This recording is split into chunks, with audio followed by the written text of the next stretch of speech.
নমস্কার। আধার আপডেট কি সবাইকে করতে হবে? এখন যদি আপডেট না করা হয়, পরে কি আবার প্যান কার্ডের সঙ্গে আধার কার্ড লিঙ্ক করার সময় যেমন ৳১,০০০ ফাইন লাগছে, সেরকম কি কিছু ফাইন লাগবে? এই নিয়ে সবাই কিন্তু বেশ চিন্তিত। কারণ প্যান কার্ড, আধার কার্ড লিঙ্কে যে ৳১,০০০ ফাইন লেগেছিল, সেই আতঙ্ক কিন্তু মানুষের মধ্যে এখন বেশ জাঁকিয়ে বসেছে। তাছাড়া ছোটখাটো বিভিন্ন ক্ষেত্রে মানুষকে নানারকমভাবে নাজেহাল হতে হচ্ছে। সেই জন্য সবাই আপ টু ডেট থাকতে চাইছেন এবং প্রয়োজন না হলেও অনেকে অনেক কাজ করে ফেলছেন। যার ফলে তারা বেকার ব্যাংকে লাইন দিচ্ছেন, হয়তো সেই কাজটা তার করার প্রয়োজন নেই, অথবা আধার আপডেট করছেন। এবার যদি আপনার আধার আপডেট করার প্রয়োজন না থাকে, তাহলে আপনি কেন আধারটা আপডেট করবেন? নিজেরা করছেন অথবা বিভিন্ন সাইবার ক্যাফেতে যাচ্ছেন, বলছেন আধারটা আপডেট করে দিতে, তারাও আপডেট করে দিচ্ছে। এবার তারা যদি বলে এই মুহূর্তে আপডেট করার প্রয়োজন নেই, আপনার মন মানছে না, আপনি তখন অন্য সাইবার ক্যাফেতে গিয়ে বলছেন আমার এই আধারটা আপডেট করে দেওয়া হোক। ব্যাপারটা হচ্ছে এটাই। তবে আপনারা কিন্তু বাড়িতে বসেই চেক করতে পারবেন আপনার আধার আপডেট করার প্রয়োজন আছে কিনা। এই জন্য সবার আগে আপনার আধারের অফিসিয়াল ওয়েবসাইটে চলে আসবেন। এটা হচ্ছে আধারের নতুন ওয়েবসাইট। এখান থেকেও আপনারা কাজটি করতে পারবেন, অথবা পুরনো যে পোর্টাল আছে এখান থেকেও কাজটি করতে পারবেন। এবার চেক কি করে করবেন? চেক করার জন্য পুরাতন যদি পোর্টাল থেকে কাজটি করেন, তাহলে চেক আধার ভ্যালিডিটি এই অপশানে ক্লিক করবেন। আর নতুন পোর্টাল থেকে যদি কাজটি করেন, একটু নিচের দিকে এসে চেক আধার স্ট্যাটাস বলে একটা অপশান আছে, এখানে একবার ক্লিক করবেন। এখানে ক্লিক করার পর আপনার আধার নাম্বার আর ক্যাপচা পুট করে প্রসিড করবেন। প্রসিড করার সঙ্গে সঙ্গে যদি এরকম টাইপের লেখা চলে আসে, যেখানে দেখাচ্ছে আপনার আধার কার্ড এক্সিস্ট আছে, আধার ভেরিফিকেশনও কমপ্লিট, এবং আপনার বয়স কত, আপনার ফোন নাম্বারের শেষ 4টে সংখ্যা, এরকম ডিটেল যদি শো হয়, তাহলে জানতে হবে আপনার আধার কার্ড আপডেট করার প্রয়োজন নেই। এখানে কিন্তু কোনো কিছু লেখা নেই যে আপনার আধার আপডেট করতে হবে। অন্যদিকে নতুন পোর্টাল থেকে যদি দেখেন, এখানেও আমি আমার আধার নাম্বারটা পুট করে দিচ্ছি। এবার ব্যাপার হচ্ছে, দুটো পোর্টাল থেকে আমি এই কারণেই দেখাচ্ছি, যখন আপনারা আধারে লগ ইন করতে আসবেন না, তখন কিন্তু কারুর হয়তো নতুন পোর্টালে লগ ইন হতে পারে, কারুর হয়তো পুরাতন পোর্টালে লগ ইন হতে পারে। সেই জন্য আমি দুটো জিনিসই দেখিয়ে দিচ্ছি, আপনারাও জিনিসটা ভালোভাবে বুঝে নিন। আমি এখানে আধার নাম্বার আর ক্যাপচা পুট করে প্রসিড করছি। এখানেও খেয়াল করে দেখুন কি দেখাচ্ছে, আধার কার্ড এক্সিস্ট, আধার ভেরিফিকেশনও কমপ্লিট আছে, আপনাকে কিছু করতে হবে না। কিন্তু এবার এক্ষেত্রে দেখুন, এখানে যে আধার নাম্বারটি আমি সার্চ করছি, এখানে কিন্তু নিচে লেখা আছে এনার আধার আপডেট করার প্রয়োজন আছে। এখানে মেনশন করে দিচ্ছে আপনাকে কি কি জিনিস আপলোড করতে হবে আধার আপডেট করার জন্য।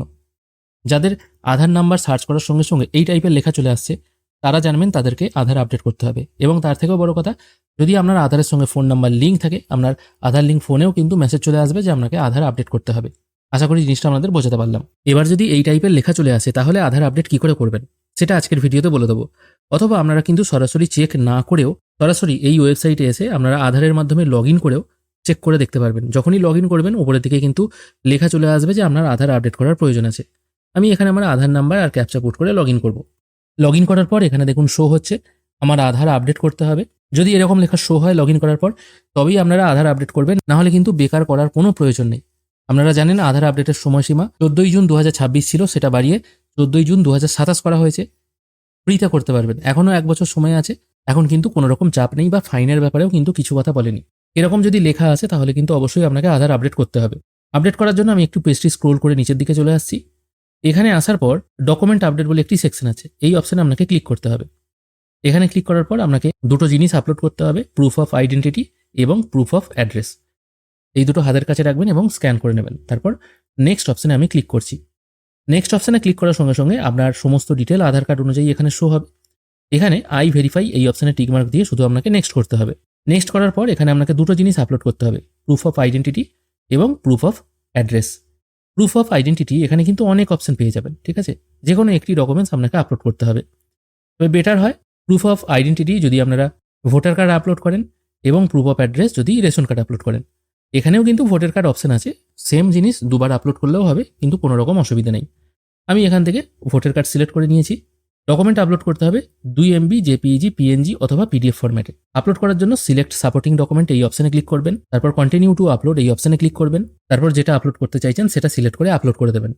অনেক সময় দেখবেন জেপিইজি এবং পিডিএফ ফরম্যাটের ডকুমেন্টস কিন্তু আপলোড হয় না বা আপলোড করা যাচ্ছে না, এখানে দেখবেন রেড কালারের চলে আসবে। সেক্ষেত্রে ডকুমেন্টসটিকে পিএনজি ফরম্যাটে ট্রান্সফার করে নেবেন। জেপিইজি ফরম্যাটও আপলোড হতে চায় না, পিডিএফ ফরম্যাটও আপলোড হতে চায় না, সেক্ষেত্রে কিন্তু আপনাকে পিএনজিতেই করতে হবে।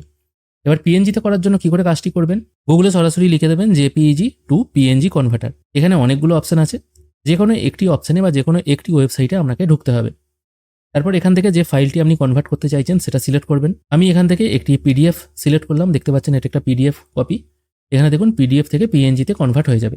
আমি তারপর এখানে কনভার্ট অপশানে ক্লিক করছি।